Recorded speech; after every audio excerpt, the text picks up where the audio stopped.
Merci de nous recevoir dans cet espace régional pour la prévention du suicide qui rassemble des acteurs qui œuvrent, interagissent et s'engagent au quotidien pour la prévention du suicide. Nous sommes le 5 février 2024, journée nationale pour la prévention du suicide en France, hexagonale et outre-mer. En Centre-Val de Loire, c'est également une période particulière, celle des journées départementales de la prévention du suicide portée par le réseau Vie37. Pour toutes les personnes qui nous écoutent, pourriez-vous brièvement présenter vos dispositifs ? Depuis une trentaine d'années, on va dire, l'Union nationale essaye de faire remonter un petit peu les avis des territoires sur ce qui fonctionne, ce qui ne fonctionne pas pour la prévention du suicide au plus près des populations, vers les instances nationales, essentiellement le ministère de la Santé, mais également les ARS et d'autres organisations nationales, puis essaye de faire redescendre aussi des avis, les décisions nationales dans le cadre notamment de la stratégie nationale de prévention du suicide. Régulièrement, on nous interroge sur certains points et on voit auprès de nos adhérents comment les choses se présentent. Plus organisé depuis le départ, puisque ça avait été l'origine, la journée nationale de prévention du suicide du 5 février.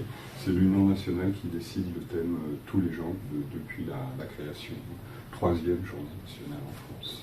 Alors, 3014, c'est le dernier né, dernier outil du kit de stratégie nationale de prévention du suicide, qui est déjà sur le territoire français, puisque ouvert en octobre 2021, 3114 a pu aider près d'un demi-million de personnes. Il arrive en région Centre-Val de Loire avec une ouverture de notre ligne au grand public le 26 février. C'est un numéro de téléphone que vous pouvez composer quand vous êtes en détresse et que vous avez des idées suicidaires. Quand vous êtes inquiet pour un proche qui a des idées suicidaires, lorsque vous êtes endeuillé par suicide, ou si vous êtes un professionnel de santé et que vous avez besoin de vous renseigner sur la question du suicide. En fait, c'est un numéro qu'on pourrait voir comme une prévention universelle du suicide et qui s'adresse à toute personne concernée de près ou de loin par la question du suicide. Notre équipe, elle est constituée de préventeurs du suicide formés à la prévention du suicide, et il y a également, pour accompagner cette équipe et faire cette action sur le territoire, une chargée de réseau, on a un cadre et on est 3 psychiatres dans ce dispositif. On sera bientôt rejoint sur la fin de l'année par une assistante sociale. C'est une ligne qui est disponible 24 heures sur 24, 7 jours sur 7. L'appel est gratuit et confidentiel. Alors qu'est-ce que c'est les cellules d'urgence médico-psychologique? Ce sont des cellules, elles appartiennent à un réseau national qui a été développé au décours des attentats de 1995, la vague d'attentats de 1995. L'objectif des CUM, c'est de pouvoir prendre en charge les personnes impliquées dans des événements potentiellement traumatiques, c'est-à-dire qui ont été confrontées soit à une mort violente, soit à leur propre mort ou la mort d'un proche, soit à un risque grave pour leur intégrité physique. Et ces équipes des cellules d'urgence médico-psychologique vont intervenir pour essayer de désamorcer et de limiter le risque de séquelles de l'événement traumatique au décours. Ces cellules d'urgence médico-psychologique, elles sont composées de volontaires et depuis peu, pour l'Indre-et-Loire, on a la chance de pouvoir avoir enfin du personnel permanent qui va nous permettre également d'ouvrir une antenne de consultation auprès des impliqués au niveau microsocial, c'est-à-dire un peu plus familial, souvent lourdement impactés justement dans les problématiques suicidaires au regard des dernières consultations qu'on a pu avoir. Par rapport à la problématique du suicide, on va plutôt se positionner sur l'angle de post-vention, puisque rapidement sur une intervention, les institutions sont tout de suite amenées à nous demander comment elles doivent se comporter, comment elles doivent agir. Et en fait, le souci des partenaires auprès desquels on intervient est souvent comment évite-t-on une contagion, comment évite-t-on une répétition de passage à l'acte suicidaire sur le lieu et l'institution qui vient d'être frappée. Et là, donc, la CUM va vraiment avoir un rôle de conseil pour les aider justement, en tout cas au moment de la crise, à pouvoir avoir le discours le plus clair et le plus contenant en fait pour les personnes de l'institution. Après, le 31-14 prend la suite, normalement, pour cette partie conseil, mais dans l'aigu, c'est la CUP qui va faire ça.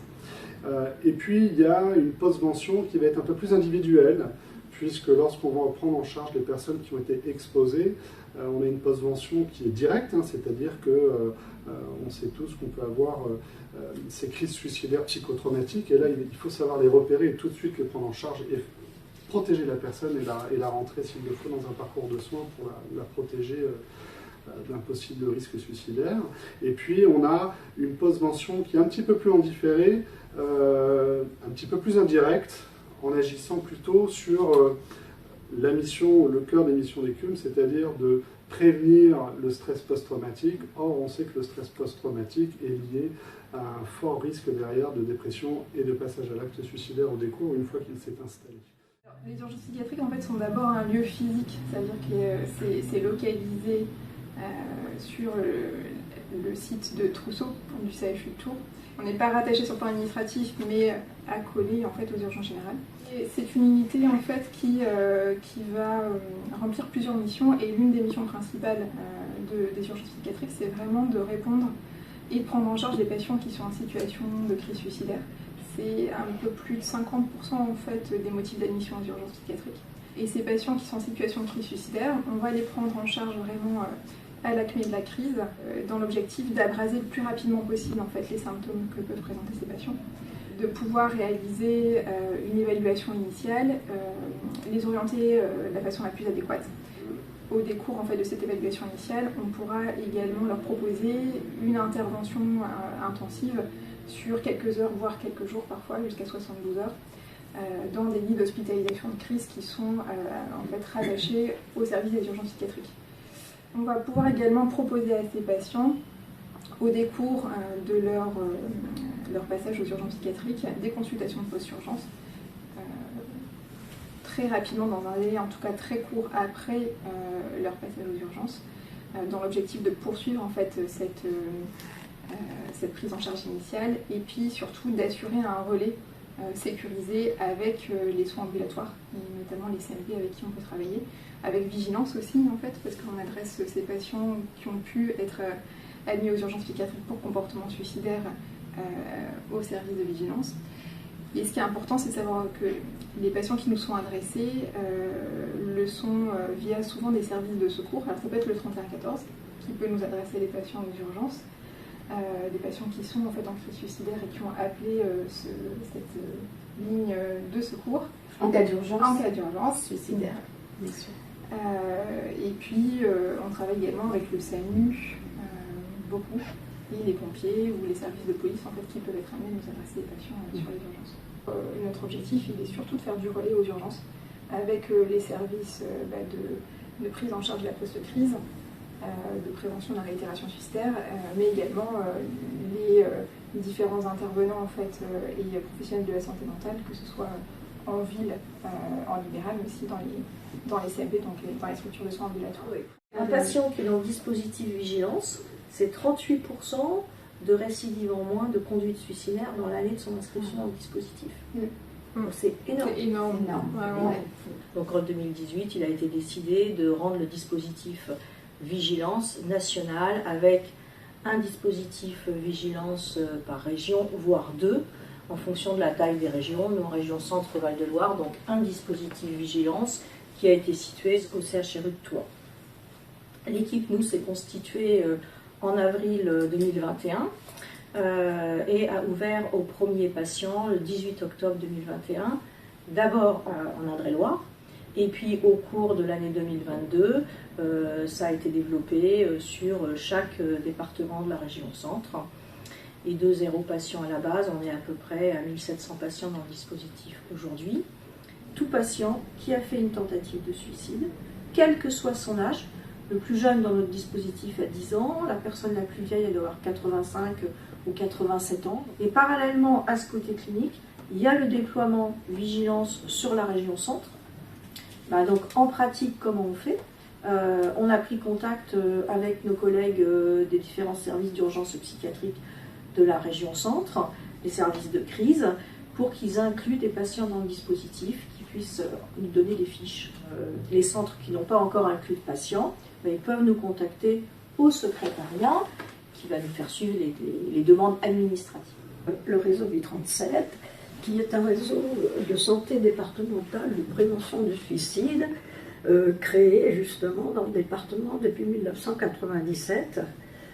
C'est un dispositif qui promeut une démarche globale de prévention qui consiste à organiser des temps d'information et de formation, de réflexion et d'échange entre professionnels et bénévoles, à proposer une stratégie de communication dirigée vers des publics ciblés, vers le grand public, à créer également, quand c'est nécessaire, des dispositifs d'aide aux personnes et aux intervenants, quand ceci n'existe pas encore sur le département. Et enfin, aussi, à participer aux instances départementales, régionales et nationales et internationales visant à développer la prévention du suicide d'une manière globale. Un réseau qui regroupe des acteurs des différentes structures du département, des établissements de soins, bien sûr le CHRU de Tours, les différents CHR du département, mais aussi les cliniques privées, des associations qui sont nombreuses dans le département, et des institutions dans le département qui sont l'éducation nationale, la police, la gendarmerie, la mutualité agricole. Le réseau organise aussi des actions très spécifiques qui concernent la journée départementale de prévention du suicide, la journée nationale en lien avec l'UNPS et la journée mondiale. Le réseau met en place également différentes commissions départementales collaboratives. Nous avons travaillé en 2019-2020 sur la question des acteurs visibles et des acteurs invisibles. Comment pouvoir travailler ensemble, comment les reconnaître, comment pouvoir mettre en place et collaborer pour, bien évidemment, une prévention du suicide. Et l'équipe du CROUS d'Orléans-Tours a mis en place donc ces actions de sensibilisation et de formation. C'est en cours actuellement auprès des résidents dans les universités et en particulier auprès de ces acteurs invisibles qui sont, par exemple, les gardiens de résidences universitaires ou les personnes qui entretiennent ces établissements et qui sont appelés tous les jours à rencontrer les étudiants à un certain moment de la journée. Donc l'année 2024 est celle du lien social, et plus précisément le lien social et la prévention partagée. En quoi cette thématique croise-t-elle votre expertise sur le terrain? C'est une notion qui a été développée vraiment par l'UNPS justement, mais dont le début de la mise en place, la réflexion s'est tenue à Tours, puisque en 2019, nous avions fait donc le séminaire annuel de l'UNPS au CHU. Je pense que, on est quelques-uns à penser qu'on ne pourra pas aller beaucoup plus loin, parce qu'il y a beaucoup de choses qui ont été faites déjà, si on ne modifie pas progressivement le regard qu'on a sur le fait suicidaire et donc sur ce que la prévention doit impliquer. Il y a il y a la prise en charge du patient, après il y a la prise en charge de l'équipe, après il y a le lien avec les services, il y a aussi le lien avec la région, puis vigilance nationale, les équipes nationales, tout ça aussi, ça fait une chaîne. Et ça, c'est assez important pour les gens qui travaillent, en tout cas dans vigilance, c'est-à-dire qu'il y a du lien entre les équipes de vigilance bretonnes, lilloises, il y a du lien entre les équipes, ça permet de partager aussi, et on est aussi dans la prévention du suicide pour les patients, pour les personnes qui travaillent. Le 3114, ce numéro, il doit être partagé. Et il doit être partagé par qui? Il doit être partagé entre citoyens, entre personnes. Et ça, il y a toute cette question du tabou. Ça, je suis vraiment persuadée qu'on est tous concernés en fait, par la prévention du suicide et qu'il existe des compétences chez la plupart des gens. Et je parlais des acteurs invisibles et je trouve ça très joli en fait comme... Les personnes elles-mêmes, les proches, sont non pas des gens à qui on va rendre un service, qu'on va écouter et qu'on va aider, mais ce sont des co-intervenants avec nous. Je crois qu'on avancera aussi dans notre concept de prévention partagée. C'est le fait que les personnes intéressées sont des co-intervenants. Si tu poses la question à quelqu'un qui n'a pas d'idées suicidaires, au mieux, il n'en tient pas compte. Si tu poses la question à quelqu'un qui a des idées suicidaires, eh bien, tu vas l'inciter peut-être à demander de l'aide. Et puis, j'entends aussi chez les gens, mais ok, j'ai posé la question, je fais quoi après? Qu'est-ce que tu fais après? Je vais faire de la pub, tu fais le 31-14. Tu peux l'accompagner à faire le 31-14. Et c'est ça la prévention partagée. Dès que le lien se réinstaure, il y a une Oui, parce que action préventive du passage à l'acte suicidaire.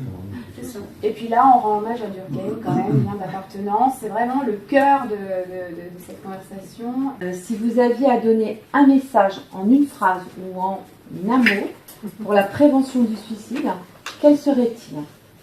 Je dirais que ça marche, les chiffres nous ont montré que ça marchait. J'incite tout le monde, mais vraiment tout le monde, à participer, à nous rencontrer à Vite37 pour continuer cette aventure commune et partagée. Supprimer le tabou sur la maladie mentale. Oui, ensemble, on peut tout faire. Face à la détresse, vous n'êtes pas seul. Voilà. La prévention du suicide, c'est l'affaire de tous. Et puis, en parler, en fait, c'est la première étape pour aller mieux. La prévention du suicide, effectivement, c'est l'affaire de tous et repose sur l'implication de tous. Juste besoin d'une main quand tout semble incertain dans ces moments proches du